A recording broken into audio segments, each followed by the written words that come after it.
So with that, I will introduce this panel. And I think the best element that can be said for this is the critical role of platforms in network security and convergence. Starting from the far my left, Alan Alford, Sam, oh, sorry, Steve Riley? That's me. Oh, all right. Samuel Sutton, Steve Riley, Sonia Hammond, Jessica Nimmers. And I will walk off the stage and hand it off to you for the panel discussion. Thank you, sir. Good morning, everyone. Thanks for coming to the event. It's good to spend a little bit of time with you today. I have a question for you, and maybe you can just give me an answer or shout something out. That's fine. How many security tools does your company use right now? Just give me a number. 20? Anybody else? More numbers? 5? Wow, okay. Maybe you're already doing what we're going to talk about. That's interesting. A survey I read last year stated that the average company uses 76 different tools to manage their network and data security. And I thought that was quite a lot. When I've talked with folks at conferences from last year, including into early this year, I'm hearing similar numbers, 40, 50, 65, whatever. And I think it's fair to say that we probably are living in a world right now where most of us, not all of us clearly, are contending with too many tools. So one of the pressures that generates is to try to consolidate everything.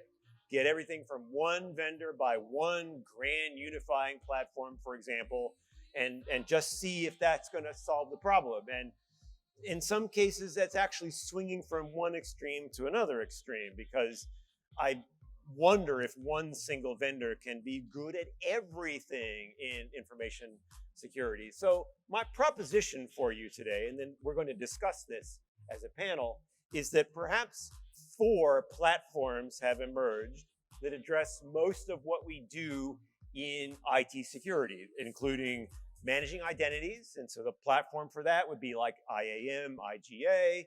Managing endpoints, the platform for that would be EPP. EPP, which includes EDR.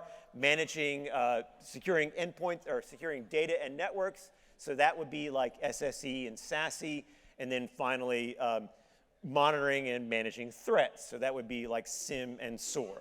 This feels like an interesting organization of 4 platforms, and vendors can specialize in each one of those. But equally important is that platforms themselves can communicate with partners and others so that you don't have multiple copies of DLP rules, so that threat information can be exchanged between all 4 of them. Signals can move from one to the other, which is, of course, how zero trust strategies work, is that movement of signals in context. Now, I encourage discussion. I'm going to start with some questions here for the panelists. And if you have thoughts or comments, or you want to challenge some of us, that's great. Let's try to make this as interactive as possible. We do only have about 25 minutes left. So with that in mind, how far should we think about consolidating? When we reduce the stack from 76 tools to maybe not one, but a smaller number of platforms, what's a reasonable number, do you think? Or is the number the wrong question and we should be thinking about functionality instead? Go ahead. All right. I'm a big proponent of the 5 model. The 5 model. The 5 model. It's a zero trust strategy, right? So step 1, identity and access management. Step 2, secure configuration management. Step 3, EDR. Step 4, SASE/CASB. And step 5 is your SIM with UABA to ingest it and keep an eye on it. Right, so you added another platform, the whole idea of correct configuration, which I think is actually really important. Yep. I can't find the source of this anymore, and it was a long time ago, so I want to say maybe 20 years ago, that Carnegie Mellon University did some assessments to see what was the cause of most successful attacks. Was it a bug in some software, which you can think of maybe a vulnerability as being a defect, really, or a configuration mistake, the other kind of vulnerability, right? A vulnerability in the config as opposed to the code. And their results were more than 90% of attacks succeeded because of a configuration vulnerability. So I do agree that this is a fifth useful platform to add. Anybody else have ideas on that? Yeah, I find that you also want to look at the functionality as well. I think 5 is a good number. It's a manageable number, particularly if you don't have a large team. But you definitely want to look at the functionality as well. Perform an incident response tabletop. List out the functionality that your team really needs, when they're fighting someone in the environment. Yep. And it's good, though. I mean, five is a nice number because that is manageable. Is it? Yeah, go ahead. I'm also voting for the functionality perspective. I would like to propose adding one. Now, the one I'm going to add is frequently lumped up under GRC, Yeah. but I specifically want to call it out, and that is the one of privacy. Because of the data we're dealing with, or a company is dealing with, their clients, their partners, and so on, we have to make sure we don't leave privacy out of it.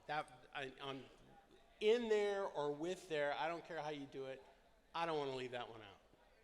So is that like are you adding a sixth platform, or are you finding ways to infuse privacy across the other 5? I'll work with you on it. Okay.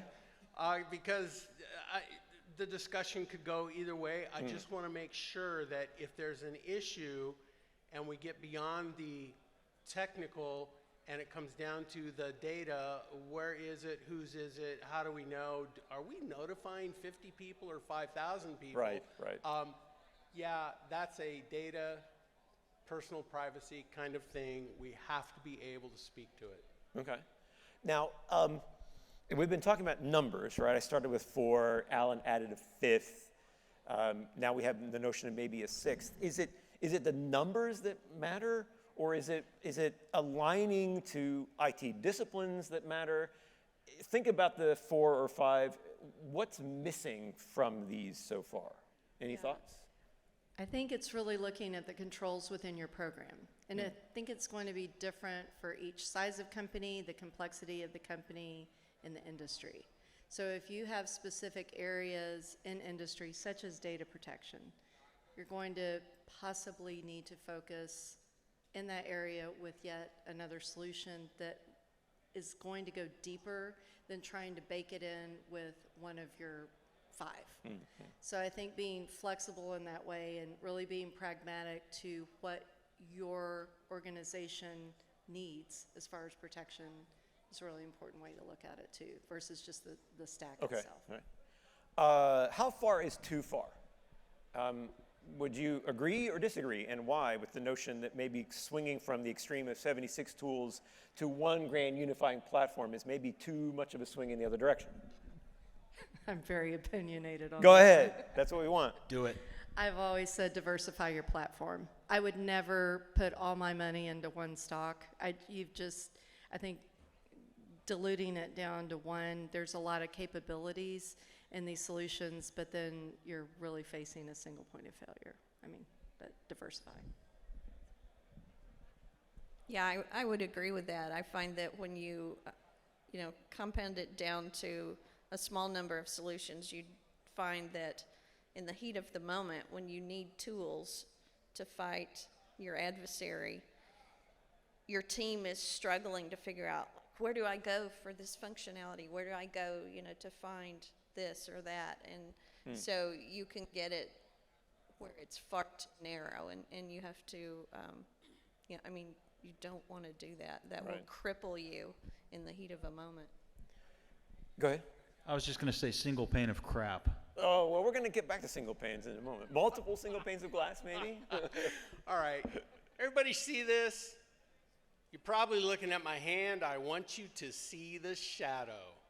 Every single item that's in your stack has a blind spot.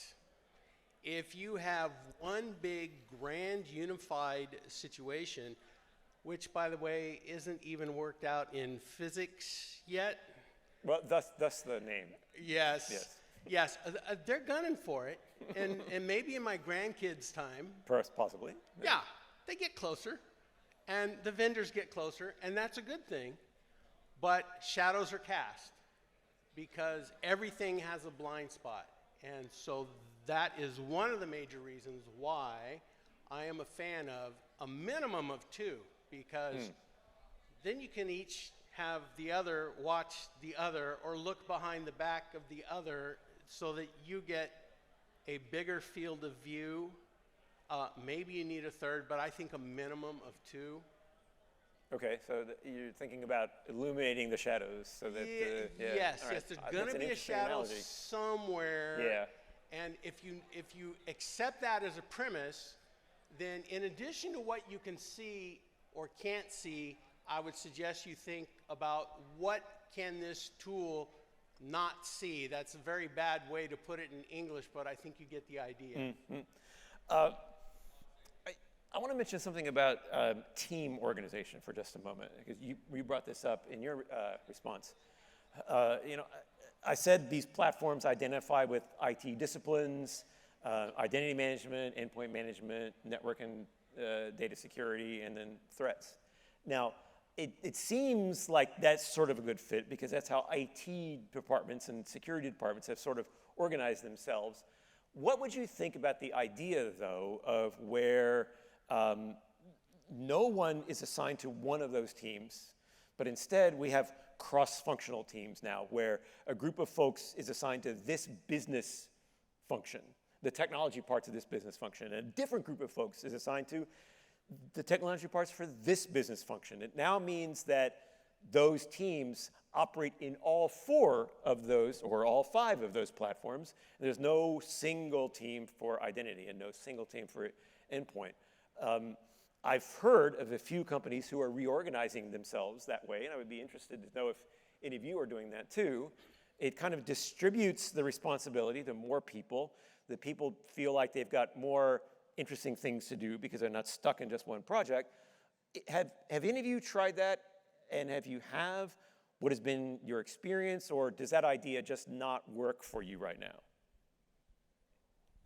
I've done that rotation. I've done exactly that rotation. Okay. And I even included the GRC team in that rotation, where you've got somebody who's strictly GRC and you say, guess what, you're now adjudicating vulnerabilities off the vuln scanner. And you got somebody who is the firewall person and you say, guess what, you're now looking at DLP, et cetera, rotating them through. And the idea is you don't want anybody from any one of those teams to suddenly displace the person who's the authority, but you want a strong backup for every single position you have. Absolutely. Real story. It happened. One of my team members a long time ago called. Well, their husband called in, said that she was in the hospital, and we had a very important audit coming up. She was not in but her functional area. I started looking at my team members, and I had that emoji that goes like this. I had a whole team going like that, and we not only didn't really know what she did for a living, we didn't know how to get in. So, yeah, cross-training, very important. So what you just described most perfectly, we in the FedGov 10, 15 years ago referred to as job enrichment. And we did it for 2 reasons. One is what he brought out in terms of what Alan is saying here, in terms of everybody gets to see all the chips in the chocolate chip cookie they're working with, along with everybody else. And then we would have scenarios where, okay, somebody's out with a baby, or they're traveling overseas, or whatever the reason, and yet that functionality still must be addressed. So if you've got this job enrichment, rotation, cross-functional thing going on, that's far less of a risk to the coverage required on the data that's important to your business. So yet a different kind of risk mitigation here. Yes. Yeah. Let's keep the concept of people maybe going on just a little bit longer. We've been discussing why reducing a tech stack might have some value, but how does reducing the tech stack affect the people and maybe our processes too? Do they need to be reduced, or is there something else that this sort of consolidation might bring to our processes and our people? I find that it does not bring a reduction in staff. I think that's a false goal that sometimes is aspired to, but my experience is you consolidate down to a smaller number of tools, single pane of glass type functionality, and you think, okay, I can reduce the staff and save some money. But what ends up happening is the staff you have can only use those tools that you've consolidated into, and so if you get in a situation where you really, you're fighting the fire, and you need to step over to those best of breed tools, then you don't have people that have that level of knowledge anymore. You lost that when you, cut some of your staff. Right. Go ahead. I was just going to add to that. At the end of the day, you're going to the business and you're saying, we have a mission to protect, and it's going to take us X bodies to do that. If you fine-tune your tooling after the fact, that's okay. Because the odds are, if you're sitting there with your 75, that you've got one person trying to maintain 16 consoles and failing, right? So reducing the tech stack actually gains efficiency, and at the end of the day, you're still saying it takes 10 to protect this business. There's no change there. You're just changing the day-to-day of what they do. And I think consolidating your tech stack too, you're actually using the technology. When you have that many things in your tech stack, you're implementing maybe 60% of the capabilities. And a lot of it ends up being shelfware, and because you just do not have the time or the people to do it. So now you've consolidated, now you have quality solutions, and you can really go back to the board and say, see, this is what you funded. So here's a perhaps slightly different perspective that I think the CISOs in the room will like. The people reduction is in the number of vendors walking in the door. Okay. And maybe that translates into a little less third-party risk review, negotiation, and so on. Both of which I would count as a good thing, right? Yeah. Because everybody already has way too many things to do, and their people are already way too stressed. So it might be a scenario where less is more. If we reduce the number of consoles, do we need to figure out how to deal with the potential problem of people arguing over who gets to sit at which ones are left? No? I don't think so. Okay. I mean, at the end of the day, we're back to the model we talked about. You've got a primary and a secondary, and the secondary is a rotation. Yep. Right? Everybody gets to play with all of it, and you're going to end up with favorites, right? I mean, let's get real. A SOC Analyst 1 doesn't want to be a SOC Analyst 1 for very long. Right? I mean, you're going to have those moments that arise, but I don't think that's dependent upon the conversation we're having regarding the tooling. I think that's its own sidebar problem with personnel, period. It's interesting, this idea of what happens to people during consolidation. It kind of reminds me of something that I experienced shortly after I joined Amazon Web Services. This would have been back in 2009. I was at just some random event talking about the general notion of server virtualization and why this is so cool and all that. And somebody in the back of the room stood on his chair and said to me, "You're threatening my job." And I'm like, okay, I'll engage with that. Good sir, what is your job? And he said, my job is to remove servers from the boxes they come in and slide them into racks. And I thought, well, maybe we are. I didn't want to say that, though, right? So it's like, think. Oh, good sir, how much do you know about the workloads that will be installed onto those servers? And he said, I know everything about them because I have to select the correct size server for that workload. And I said, guess what? You get to do the same thing in the virtual world. AWS has, at that time, maybe 45 different kind of machine sizes. You pick the right VM for that workload. And he said, no shit, I can do that, And I said, no shit, sir. He sat down and didn't say another thing the rest of the day. And so I think and I remember that story still, right? And it was a long time ago now.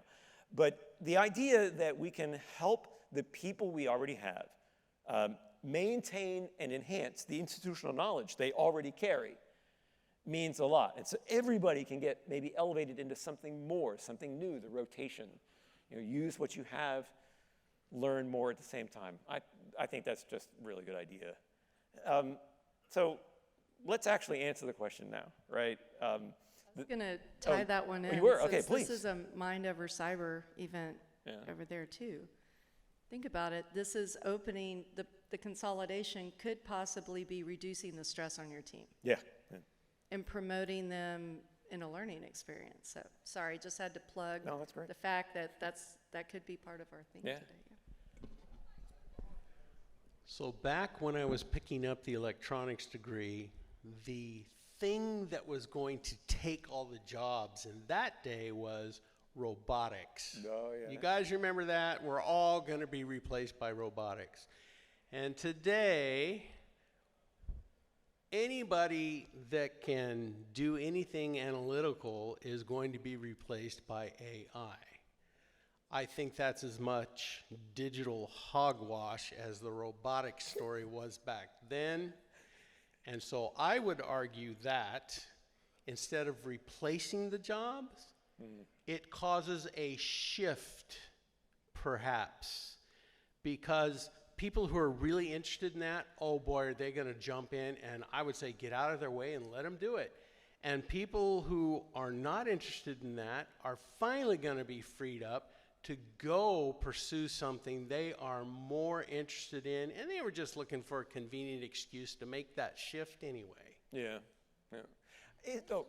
Yeah? As a leader, though, you really have to manage your team and make sure that you're giving them opportunities to grow and to learn and be challenged. I mean, that's part of our role in leadership, and I think it's important to make sure your staff is comfortable with that because, I mean, they are in cybersecurity. Every day is different, right? Yep. So they need to be adaptable and able to change. Isn't it the case that we thought AI would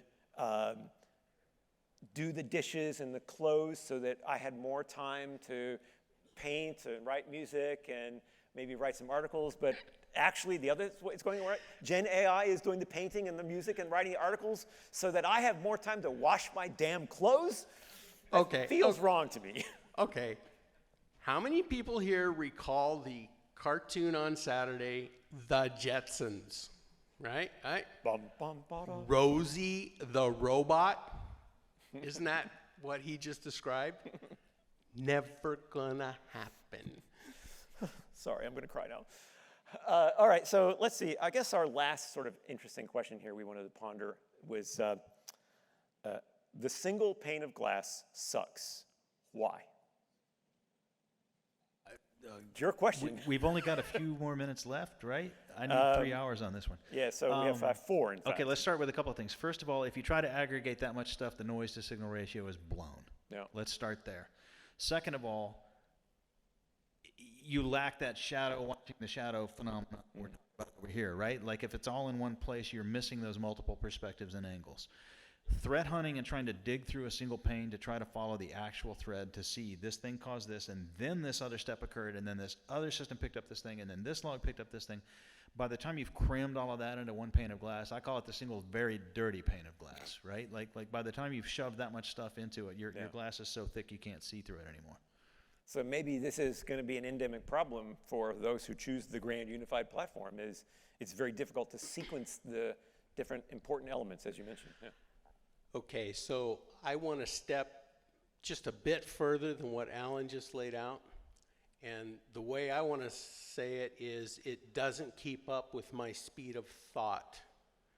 Because I see something, and if I've got to flip a couple of panes over because I'm thinking, oh, that's probably, and I saw that, and I'm flipping back and forth, pretty soon I'm losing my train of thought because I'm focused on where did I see that, where did I see that. for me personally, as a person who's used to just assimilating large volumes of fast-moving data, that gets in my way, and pretty soon that gets frustrating, and I'm back to, okay, I want to monitor for this, and I want to monitor for that, and I want to monitor for this other thing. Yeah. So now I don't have a single pane of glass. A single pane of glass is good if I'm only looking at one of the 5 functions. But as soon as I'm trying to cross-correlate 2 or 3 of them, like in the same instance, yeah, I want my 3 or 5 single panes of glass. That align with the platforms. Yeah, with what he's saying. So that would be the way I would describe the impact or the effect of his layout. Okay. On our call, we were doing a prep call about this, and I thought about this because I actually have a check engine light coming on in our car up north right now. We're not sure why. But there's a check engine light, right? So that's really the single pane of glass where something's going on in the car. But there's got to be more data, and it's going to be in another location to figure out. We think it's a sensor or something. But we'll get to the bottom of this next week. But single pane of glass could be your check engine, but we're going to need more data. Or a special tool that fits in a Yes. plug under where your knees are. Yeah. Okay, well, we've reached the end of our time here. So I guess maybe we can say that there is value in thinking about this idea of sets of platforms and whether they align to traditional IT functions or people can mix and match across them. Both of those work. Any comments from folks out in the crowd in our last minute or two here? Does this seem like a reasonable proposition, these sets of platforms, or are you happy with 76 tools, or do you want one grand unified thing? Yeah.